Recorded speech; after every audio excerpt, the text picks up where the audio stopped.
serious concerns over escalating Middle East conflicts following the US-Israeli strikes on Iran, calling for strict adherence to the UN Charter. The UN Charter, we've been talking about this, how much of it really holds in the new global world order or whatever remains of it.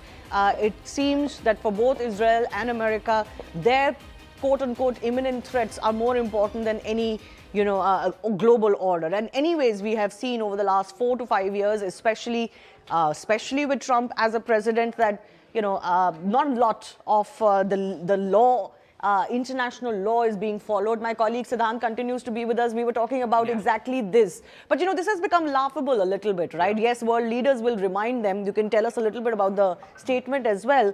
But we all know that they're not listening to the UN or any world order or any international rules at all. Well, that's right, Shivani. So there is this basic difference which I could notice, that this is one of the strongest statement so far by any grouping, multinational grouping, other than the United Nations, any multinational grouping. And this statement is from ASEAN.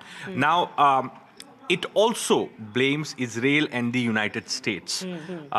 A statement says that we follow closely the situation and express serious concern over the escalation of conflict in Middle East following the attacks initiated. So the word is very important. Following the attack initiated by Israel and the United States against Iran and the subsequent retaliatory attacks by Iran against several countries in the region. So attacks initiated, perhaps Israel and America are being blamed now in the ASEAN statement for throwing region into the conflict. In fact, this statement, Shivani, also says that we emphasize the importance of immediate cessation of hostilities and call on all parties concerned to exercise utmost self-restraint, avoid any acts that may further aggravate the situation. All right, we've got some more breaking news coming in.